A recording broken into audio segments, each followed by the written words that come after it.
Buenas noches, bienvenidos al Espejo. Marián de la Fuente tiene la noche libre, les saluda, les acompaña Félix Guillermo. Mil gracias por estar ahí con nosotros. Vamos al tema de Ucrania, la guerra en Ucrania. En el octavo día de ofensiva rusa contra Ucrania, delegaciones de Kiev y de Moscú han vuelto hoy a sentarse en una mesa de diálogo para abordar el conflicto. El encuentro no logró un alto al fuego y la guerra va a continuar a la espera de un tercer encuentro. Sería la próxima semana, que se va a celebrar casi con toda probabilidad a principios de la próxima semana. Las conversaciones tuvieron lugar en la región de Bielorrusia, de Gomel, donde el régimen de Alexander Lukashenko ejerció de mediador. Representante de los grupos de negociadores afirmaron que en la reunión de hoy se acordó un alto al fuego temporal. ¿Qué quiere decir esto? Es en los lugares donde se establezcan corredores humanitarios para la evacuación de civiles en Ucrania, a la espera de que el diálogo progrese. El coste humano y económico de la guerra es inmenso. Se calcula que hay cientos de víctimas civiles y 1 millón de refugiados hasta el momento, cifras que apuntan a que esta sería la mayor crisis migratoria desde el final de la Segunda Guerra Mundial. Imagínense, parece difícil que las sanciones que ya ahogan a la economía rusa empujen a Moscú a acordar un alto al fuego de inmediato. Putin quiere la rendición de Kiev, la renuncia del gobierno del presidente Zelensky. Dice que está abierto a hablar sobre el estatus de Ucrania como un país neutral, pero que no va a claudicar Kiev de ninguna manera. Además de esto, hay toda una serie de denuncias de crímenes de guerra por parte de las fuerzas rusas contra zonas civiles, así como el asedio a ciudades y pueblos. Y por su parte, Vladimir Putin le dijo hoy al presidente francés Emmanuel Macron que su ofensiva sobre Ucrania va según lo previsto y que se va a recrudecer a menos que ese país acepte sus condiciones. El jefe de Estado francés expresó después de la reunión que lo peor desde su punto de vista está por llegar, dada la determinación de Putin de culpar a Ucrania por el incumplimiento de los acuerdos de paz de Minsk. Hoy en El Espejo vamos a analizarle todos estos acontecimientos con analistas, por supuesto, de primera línea. Vamos a saludar primero aquí en el estudio. Está con nosotros Manolo González Moscote, analista político internacional. Manolo, muchísimas gracias por estar con nosotros. Y vía Skype nos acompaña esta noche Ricardo Lago, economista, consultor internacional, además exfuncionario del Banco Mundial. Trabajó en el Banco Mundial, en el BID y también en el Banco Europeo. Gracias a los dos por estar aquí en el programa. Hablamos de diversos temas que ocurrieron hoy en este octavo día de las hostilidades, pero si les parece, vamos de inmediato a hablar de las sanciones. ¿Qué fue lo que dijo el presidente Biden? Las severas sanciones económicas sobre Putin y su entorno que bloquean su acceso a la tecnología y al sistema financiero global ya han tenido un profundo impacto. El objetivo era maximizar el impacto sobre Putin y Rusia y minimizar el daño para nosotros y nuestros aliados. Nuestro interés es mantener la campaña de impacto económico más fuerte de toda la historia sobre Putin y creo que estamos bien encaminados para lograrlo. En el discurso sobre el Estado de la Unión anuncié que el Departamento de Justicia está persiguiendo los crímenes de los oligarcas rusos. Hoy anuncio que agregaremos docenas de nombres a la lista, incluido uno de los multimillonarios más ricos de Rusia, y prohibiré viajar a Estados Unidos a más de 50 oligarcas, sus familiares y sus socios cercanos. Ahí tenían nuevas sanciones económicas. Empezamos con ese ángulo, lo económico precisamente. Ricardo Lago, su reacción a esta nueva ronda. Bueno, quiero decirte, Félix Guillermo, primero que es una región que conozco bien porque yo trabajé con estos países entre el 93 y el 2003 en el Banco Europeo para la Reconstrucción y Desarrollo. La primera vez que viajé a Rusia de trabajo fue en el 93 y a Ucrania en el 94. O sea, conozco bien esas economías. Es un paquete de sanciones fuertes, pero como en todo, dice el refrán, que el diablo está en los detalles, ¿no? El refrán inglés, "The devil is in the detail".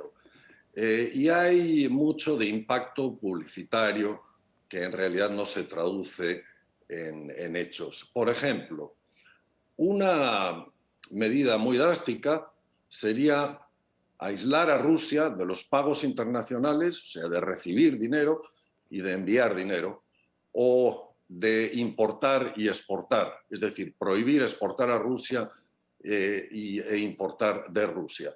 Eso no es lo que se ha anunciado. Lo que se ha anunciado son unas medidas parciales. Una de ellas es el excluir a 7 bancos rusos del sistema SWIFT, que es el sistema de teleinformación, de envío de mensajes para la transferencia de fondos entre bancos, que cubre 10.000 bancos en el mundo y 200, algo así como 200 países. Se ha excluido a 7 bancos, que son bancos públicos, pero no se ha excluido a todos los bancos públicos. En Rusia hay 400 bancos, se ha excluido a 7. Y de los públicos hay 2, el Banco del Ahorro, Sberbank, y el banco de la empresa de gas, de Gazprom, Gazprom Bank, que son los que reciben los pagos de las exportaciones de gas y petróleo. A estos no se les ha excluido. Entonces, es parcial. Y además hay una forma un poco de ir alrededor de esa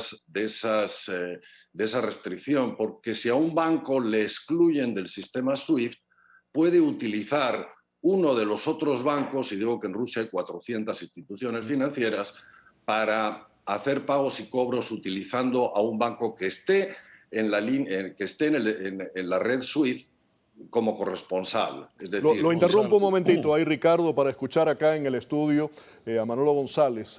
Precisamente es la implementación de sacarlo del sistema SWIFT parcialmente. A eso podemos agregar cierre de espacio aéreo por la Unión Europea, también por parte de los Estados Unidos. Una serie de países que han sido considerados neutrales, Suecia, Finlandia, han entrado de hecho también en este conflicto, y boicot a nivel internacional de productos, empresas, equipos deportivos, artistas. ¿Cómo ve las sanciones? Bueno, regresando a lo que decía Ricardo, hay que recordar y poner en contexto que hay 3 países que se oponen de los 27 votos que se necesitan para sacar a Rusia definitivamente del sistema SWIFT internacional, como lo decía él, implementado en Bélgica en el año 73. Estamos hablando de Alemania, Hungría y Chipre, 3 países que son claves también para Moscú, que no se atreven a dar el paso final, aunque Joe Biden dijo, vamos a minimizar las sanciones porque esto es un tiro en el pie también para las economías occidentales. Todas las sanciones que tú le vayas a hacer a Rusia, debes tener mucho cuidado porque la repercusión la vamos a tener aquí. Mira que el petróleo ya está en $117 hoy, cuando hace un mes, 2 meses atrás no estaba ni siquiera llegando a los 100. ¿Esto que implica? Que también nosotros vamos a sentir aquí el embate. Ucrania y Rusia son indiscutiblemente los grandes proveedores de granos de Europa y del mundo, y sobre todo de Asia y del Oriente Medio. Al no poder vender sus mercancías, al no poder partir de los puertos, entregar los pedidos que están hechos hace mucho rato por esto de la guerra, obviamente va a haber problema de escasez en esos países y el poco stand que esté en esos países va a subir de precio. O sea, fíjate que esto va a ser un problema global. Todas las sanciones que tú le impongas a Rusia. Y volviendo al sistema de SWIFT, una de las cosas a las que le teme Putin, y ayer lo dijo Lavrov, que si las sanciones se daban en esa categoría y en esa dimensión, la opción de ellos es nuclear. O sea, amenazando al mundo que si finalmente eran ahogados económicamente, ellos iban a reaccionar con sus misiles nucleares. Ricardo, muchos de los televidentes que están ahora con nosotros dicen cómo el tema de las sanciones sí afecta a Rusia, pero toda esta crisis que hay en Ucrania, ¿cómo afecta el bolsillo del estadounidense que estuvo ya golpeado por el tema de la inflación y una serie de problemas económicos que hemos estado padeciendo a raíz de la pandemia? Bueno, hay dos sanciones en las que no hemos entrado, que yo creo que una es mucho más fuerte, que es la congelación de parte de las reservas del Banco Central de Rusia. Son 600.000 millones de dólares, es una de las reservas de divisas mayores que tiene un banco central en el mundo. Y yo he verificado en qué países están. 20% está en oro, bajo control de Moscú. 10% está en China, Francia, Alemania, China, Francia y Alemania, y después va bajando en otros países. puede disponer Putin de la reserva de oro y de las reservas que tiene en la China. O sea que es un 30%, la tercera parte. Habría que estudiar en el resto de los países, como por ejemplo Chipre, Hungría, etcétera, que puedan tener ahí, ¿no? Probablemente sea más cercano a la mitad de las reservas, pero esta es la medida, yo creo que más fuerte. Ahora, Rusia ha amenazado con entrar en default en los pagos de la deuda de los bonos. La deuda rusa es alrededor de $500 billones, el billón de los nuestros, o sea, $500 billion, y eso es alrededor de 1/3 del Producto Interno Bruto, pero de eso solo alrededor del 10% está en manos de extranjeros. O sea que no va a tener un efecto fuerte en los mercados de capitales, aunque Rusia entre en default. Hay que tener en cuenta que la economía rusa es algo mayor que la española en términos de Producto Interno Bruto, pero menor que la italiana. Es decir, el daño a Rusia de las sanciones es mucho mayor que el daño de rebote que eso pueda tener a la economía internacional, a Estados Unidos, a los países europeos, etc., ¿no? Y la tercera vertiente de las sanciones, que yo creo que esta es muy, muy importante, es el congelar los activos fuera de Rusia, en Europa, en Estados Unidos, de 7 oligarcas rusos y de sus familias, incluirlos en una lista en la que no tienen acceso a visas, etcétera, no pueden entrar. No he visto ahí en esa lista los nombres de los 5 más ricos de Rusia. Entonces, yo no sé si es que están cubiertos ya por sanciones anteriores o es que todavía no han entrado a incluirlos a ellos en Ricardo, me tengo que ir a una pausa. Vamos a regresar con el tema y vamos a dejarle la pregunta en el aire acá a Manolo González de lo que ocurrió en el día de hoy. Reunión en Moscú y Kiev, se habla de un corredor humanitario. ¿Cómo ves eso? ¿Es una buena señal? ¿Es una buena noticia? Ricardo Lago, economista, nos acompaña vía Skype. Tenemos aquí con nosotros en el estudio a Manolo González Moscote, analista político internacional. Manolo, habíamos hablado anteriormente de sanciones, la cuestión económica importante, pero ¿qué ocurrió además en el día de hoy? Un corredor humanitario. ¿Qué significa esto? Y para ti eso es una buena noticia, hay una luz al final del túnel, ¿cómo se dice?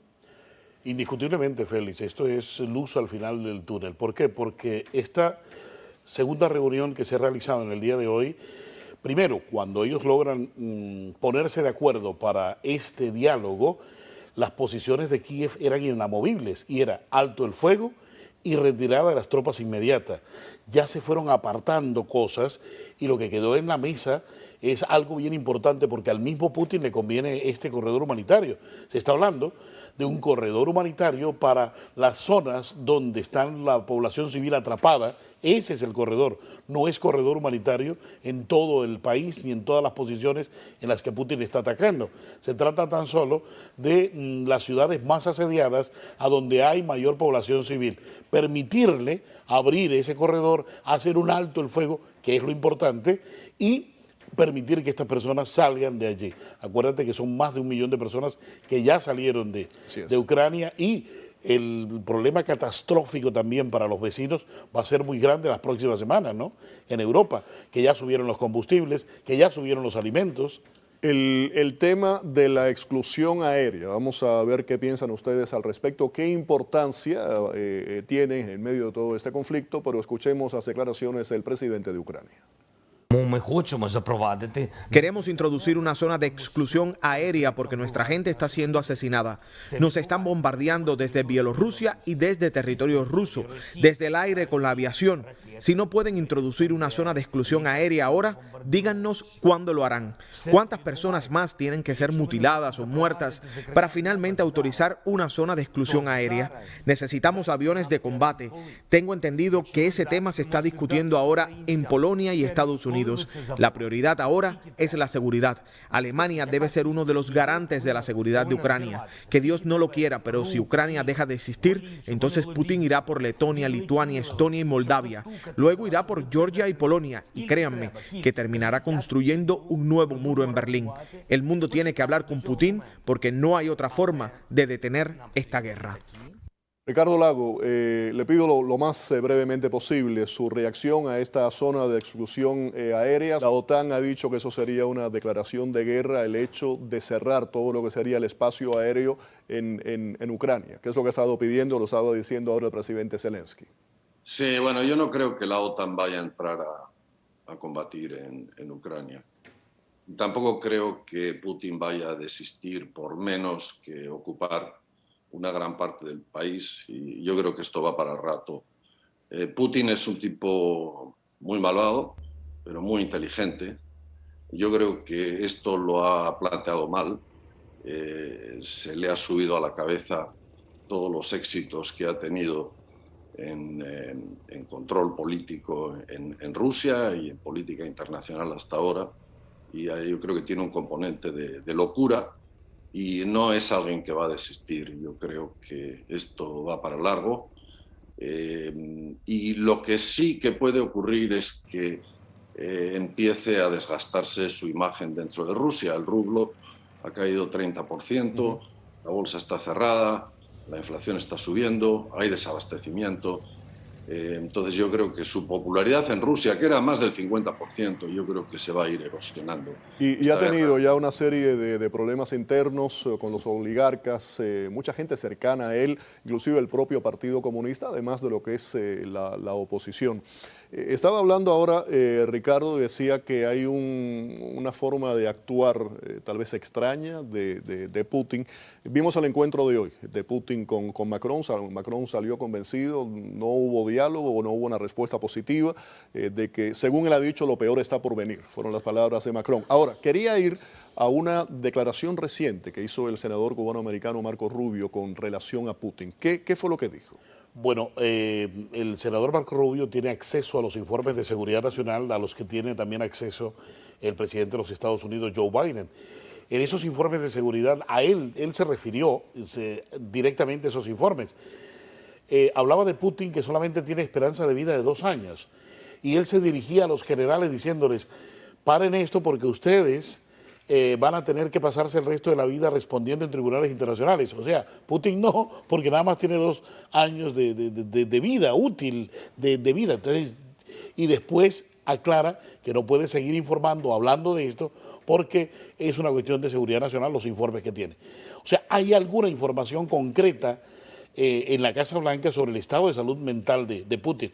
Y no solamente salud mental, sino lo que tiene que ver con su salud física, porque si observas, cuando él sienta a la gente en el buró a donde llegan, porque eso no es en el Kremlin a propósito, eso no se está realizando en el Kremlin, él tiene 2 sitios, tiene 2 palacios fuera del Kremlin, él casi nunca va al Kremlin.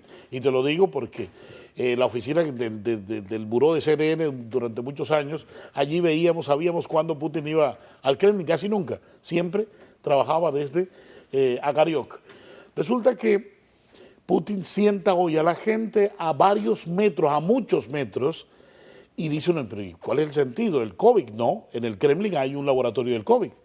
¿Cuál es el sentido entonces? 2 cosas. Una, o tiene miedo de que alguno de los generales lo asesine allí mismo, cometa un acto, bueno, imagínate lo que sería aquello, o simplemente tiene una enfermedad que no permite que nadie traiga algún virus extraño que a esa persona no le pueda afectar, pero que sí le puede afectar la salud de Putin.